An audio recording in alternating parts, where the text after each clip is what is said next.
Hello, Sayama. Welcome to your personal cooking show with your best friend Alana and Vinny, who's clicking around. So we'll start with what the ingredients are. Very important. Yeast. This is called fast rising yeast. Oh yeah, many different kinds, and you can get them at the store. $5. Yeast. There might be some in your house that I left there from that time I was there. Boom. We also have flour. You don't have to get bread flour. You can get any kind of flour. There's so many different kinds. Gluten-free? Oh my god. A little bit of sugar you're gonna need. You don't have to, but life is better with sugar. I forgot the salt.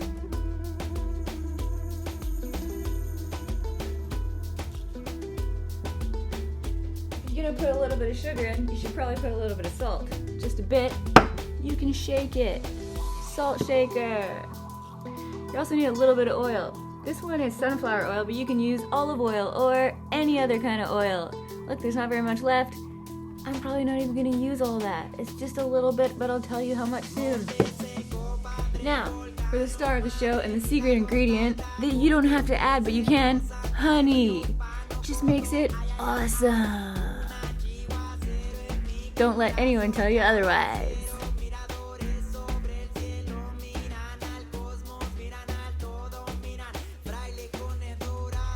So, now that we have all our ingredients out, we're gonna start doing it.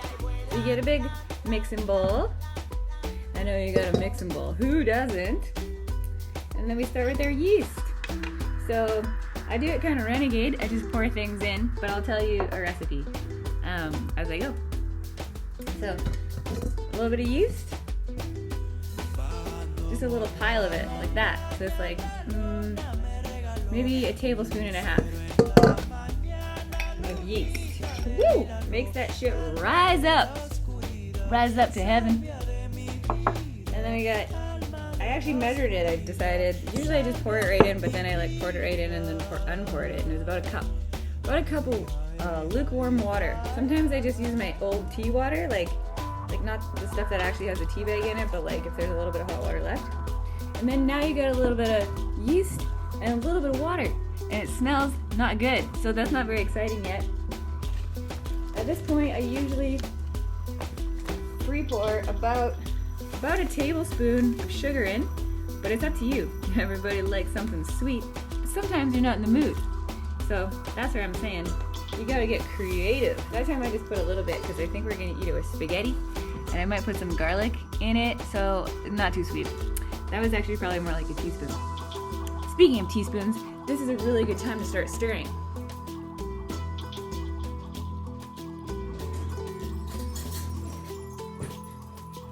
You don't have to get too fancy, literally just a spoon.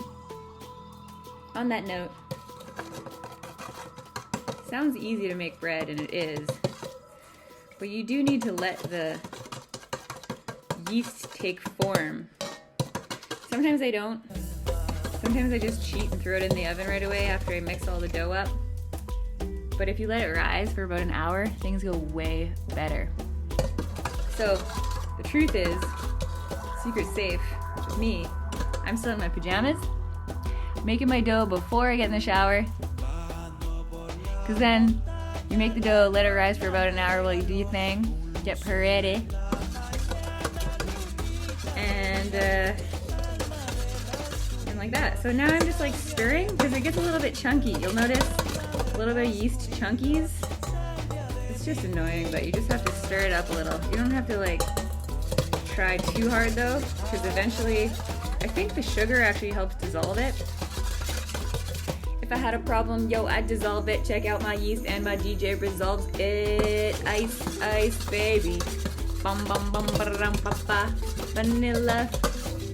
Alright, so that's about as much as I can do without being bored. That's why I like cooking bread, because it's boring cooking long things. At this point, I usually add the oil. Some people add it at the end, but I like adding it now because it coagulates well. So I'm just gonna douse it. That is just about, I'm gonna say 2 tablespoons of oil. 2 tablespoons of sunflower oil, but you can use, I really like using olive oil because it's just got a slickety slide delicious flavor.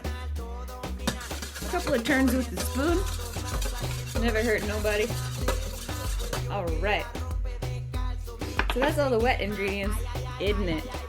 Look at your mixture, just looks like a slough. Alright, so at this point we got, I'm just gonna free pour the flour. Sometimes I use a different amount. I'll write the ingredients on here, but this is me pouring. That's about one cup. So you can do, that's about 2.5, and just a little bit more. Because you want the equation, the ratio, the dry goods to be much more than the wet goods. Otherwise it won't be doughy, it'll be soupy. Which you could do. It would just, if you had it like more wet, it would become more of like a dense bread with like, you know, like a cake or a pudding or something. But we want a fluffy bread.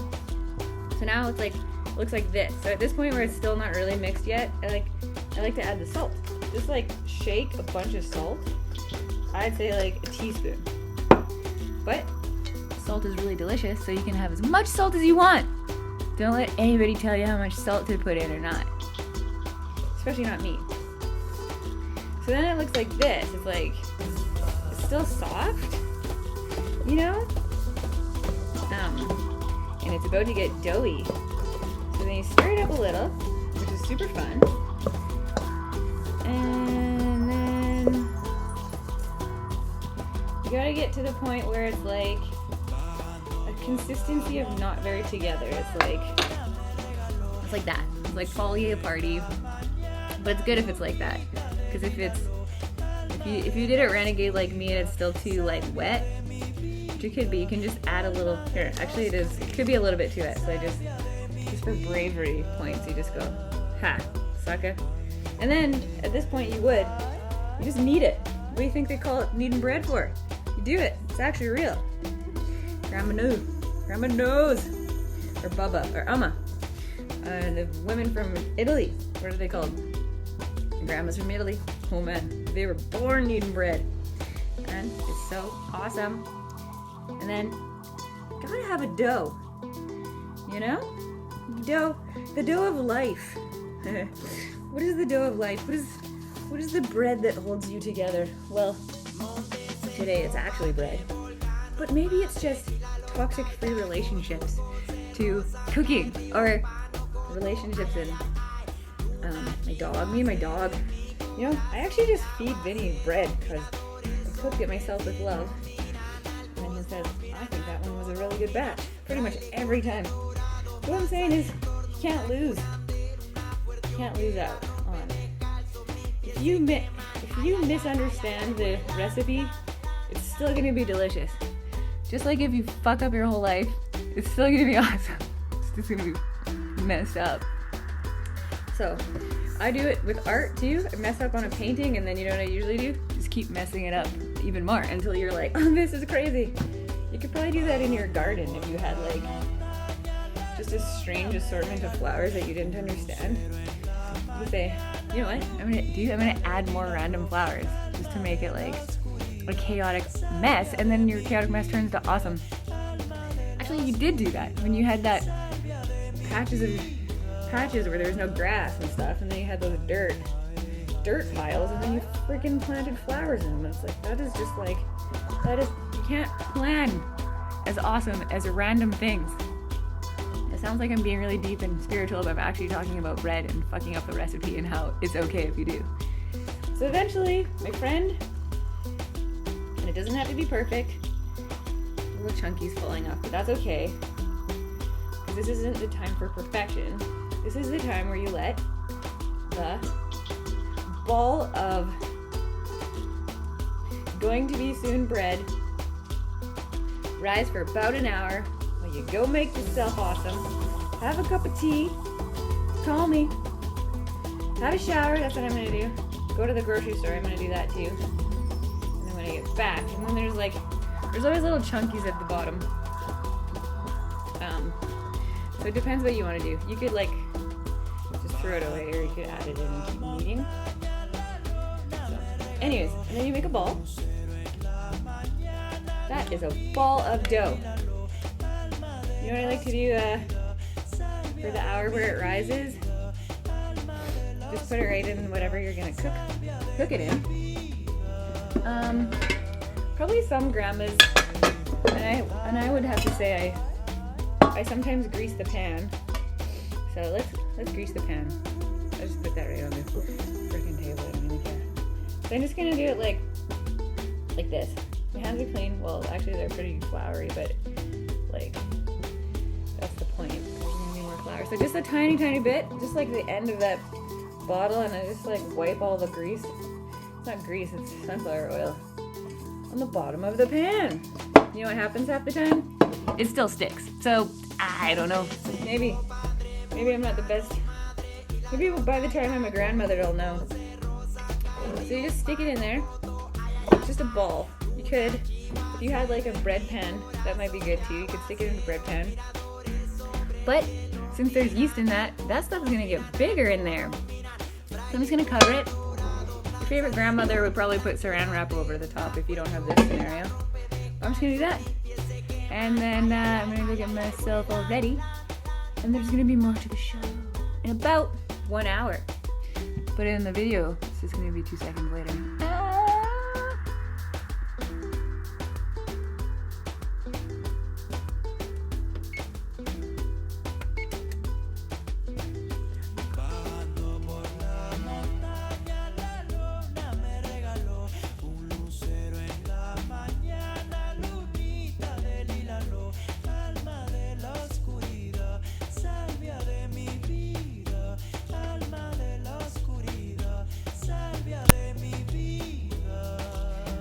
Welcome back to the show. Had a shower. I got all freshened up. And during that time, let's see what happened. Oh man, it's doubled in size. Possibly tripled in size. It's up to you. If you leave it longer, it'll get bigger. If you wrap it tighter, it'll get bigger. If you put more yeast in, it'll get bigger. Don't be scared of the bread making machine. That's you. Throw out your bread maker. Put on your oven mitts. But not yet, because the bread ain't hot. So the oven's been preheating for like 45 minutes. I might have cheated on the time. That's why the bread's not that big. But I don't care. I love you. Eat your bread. Eat your heart out. Bread makers all over the world. Ha! Next thing you know, your house smells like bread. That's the #1 achievement. Every time you have guests, you should bake bread. You know why? Because it makes you seem really cool. Just like smoking a cigarette makes you look really fucking cool, right? So does making bread on a Sunday afternoon.